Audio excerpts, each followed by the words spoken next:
बहुत सारी अफर्मेशन करके थक गए हो, कोई मैनिफेस्टेशन नहीं हो पा रही है, बहुत सारी टेक्निक अप्लाई कर ली, 2-3 साल से आप टेक्निक्स अप्लाई कर रहे हो, कोई टेक्निक नहीं छोड़ी, फिर भी मैनिफेस्टेशन नहीं हो पा रही है।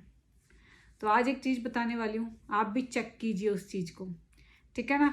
तो नमस्कार सभी को, मैं अलका हूँ। मैं बताती हूँ लॉ ऑफ अट्रैक्शन के बारे में। मैं हूँ एक सर्टिफाइड हीलर, मेडिटेशन कोच और एक होम बेकर।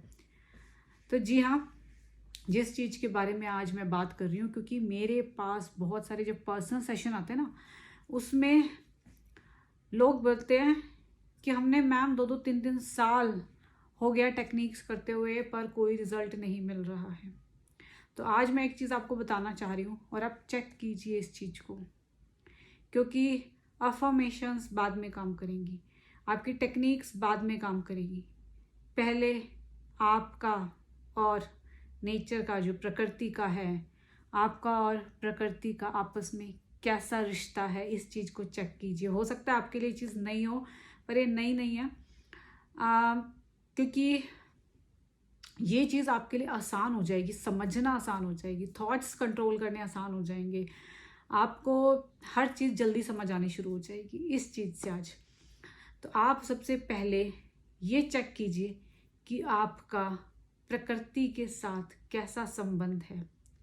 आपको लग रहा होगा हमारा तो अच्छा संबंध है ना, पर लेकिन सबसे बड़ी बात यहाँ जो मैं बताने जा रही हूँ वो क्या है, अगर आप किसी के साथ बैठ के किसी की बुराई करते हो, निंदा करते हो, चुगली करते हो, किसी के सक्सेस के बारे में गलत बोल रहे हो, किसी इंसान के बारे में गलत बोल रहे हो, और खाली बोलना भी नहीं, सोच भी रहे हो, अगर किसी इंसान के बारे में, किसी चीज़ के बारे में अगर आप गलत भी सोच रहे हो, तो आप एक बारी इस चीज़ पे ज़रूर विचार करना कि आप प्रकृति में क्या दे रहे हो। जब आप किसी के साथ गलत बोल रहे हो, किसी के साथ आप लड़ाई कर रहे हो, झगड़ा कर रहे हो, या किसी की चुगली कर रहे हो, तो आप प्रकृति में क्या दे रहे हो? आप प्रकृति में एक नेगेटिव वाइब्रेशंस दे रहे हो। जी हाँ, आप प्रकृति में एक नेगेटिव वाइब्रेशंस दे रहे हो, और प्रकृति ही हमें वापस लौटाती है। जो हमें देने का काम होता है, हमें जो देती है वो प्रकृति ही देती है, और जो हम दे रहे हैं प्रकृति माँ हमें वही वापस लौटाएगी। अगर आज आपने अपनी घर का, मान लो आप अपने घर में रह रहे हो, ठीक है, वहाँ कोई मान लो किसी ने आपको आके कुछ कह दिया, ठीक है, अगर आप वहाँ शांत हो गए हो, आप वहाँ चुप हो गए हो, तो आपने प्रकृति को एक शांति प्रदान की है। क्योंकि हो सकता है आपके बोलने से उस माहौल में, मान लो आपको किसी ने एक बात बोल दी और आपने उसको कुछ बात बोली, तो उससे उसका माहौल ही खराब हो गया उस जगह का। आपने कुछ बोला, सामने वाले ने कुछ बोला, फिर सामने वाले ने कुछ बोला, आपने कुछ बोला, तो सोच के देखो उस प्रकृति में क्या जा रहा है। बहुत ज़्यादा जो नेगेटिव वाइब्रेशंस आप दे रहे हो प्रकृति माँ को, तो आपके पास वैसा ही लौट के आएगा। लेकिन अगर आपने, सामने वाले ने आपको कुछ बोला और आप शांत रह गए, चुप रह गए, मन से भी नहीं बोला, ऊपर से तो बोला ही नहीं, बोला मन से भी नहीं बोला, तो आपने प्रकृति को एक शांति प्रदान की है। एक बहुत अच्छा एटमॉस्फेयर, एक बहुत अच्छी वाइब्रेशन आपने प्रकृति में दी है।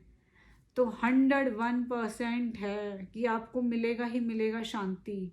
ऐसा हो ही नहीं सकता आपको मिले ना शांति, क्योंकि जो आप दे रहे हो वो आप वापस पा रहे हो।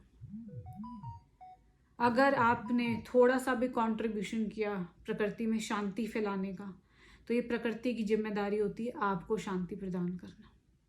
तो सबसे पहले आज ये चेक कीजिए कि आपका प्रकृति के साथ क्या रिश्ता है। आप प्रकृति माँ को क्या दे रहे हो? क्या आप उनको शांति दे रहे हो? क्या खुशियाँ दे रहे हो? या फिर आप किसी के साथ बैठ के उल्टा सीधा बोल रहे हो, चुगलियाँ कर रहे हो लोगों की? अगर कोई आपके साथ आ रहा है, आपसे लड़ रहे हो, झगड़ रहे हो, और वो गलत वो नेगेटिव वाइब्रेशंस आप प्रकृति में दे रहे हो, तो समझ लेना आपको कभी अच्छा मिलने वाला नहीं है। आपके पास वो लौट के आना है। आपने अगर किसी के जीवन में अशांति फैलाई है, तो आपकी लाइफ में अशांति आएगी आएगी। और आपने किसी की वजह से, आपकी वजह से किसी की लाइफ में अगर शांति उसे मिली है, तो समझ लो आपकी लाइफ में शांति आएगी आएगी। आपकी वजह से अगर किसी की लाइफ में खुशियाँ आई हैं, तो आपकी लाइफ में खुशियाँ आएगी ही आएगी। तो इससे है ना, जब हम ये चीज़ देखना शुरू कर देते हैं कि मैं प्रकृति को क्या दे रही हूँ, तो मेरे पास अच्छा लौट के ही आएगा। जब मैं अच्छा दे रही हूँ तो अच्छा आएगा ही आएगा। और इससे क्या होगा, आपके जो थॉट्स हैं ना, क्योंकि लॉ ऑफ अट्रैक्शन क्या कहता है, थॉट्स पे काम करो, थॉट्स को प्योर रखो, थॉट्स अच्छे रखो, थॉट्स को कंट्रोल करो। तो इस चीज़ से आप अपने थॉट्स पे भी काबू पा सकते हो, थॉट्स को कंट्रोल कर सकते हो। सामने वाला कुछ कह रहा है तो ये थॉट दो कि नहीं, वो बोल रहा है मुझे प्रकृति को बुरा नहीं देना, मुझे प्रकृति को शांति प्रदान करनी है, मुझे प्रकृति माँ में खुशियाँ फैलानी है। तो जब मैं कंट्रीब्यूट करूँगी, मेरा चाहे छोटा सा कंट्रीब्यूशन होगा इस प्रकृति को सुंदर बनाने में, तो आप समझ लेना प्रकृति की जिम्मेदारी हो जाएगी आपकी लाइफ को सुंदर बनाने की। तो ये छोटा सा एक मैसेज कल मुझे आया था, इम्पल्स, मुझे था कि मैं ज़रूर शेयर करूं आपके साथ, क्योंकि इससे आपको अपने थॉट्स पे कंट्रोल करना बहुत इजी हो जाएगा। तो बस यही थी वीडियो, यही शेयर करना था आपको। तो वीडियो पसंद आई तो लाइक शेयर सब्सक्राइब जरूर करना। Thank you so much, thank you.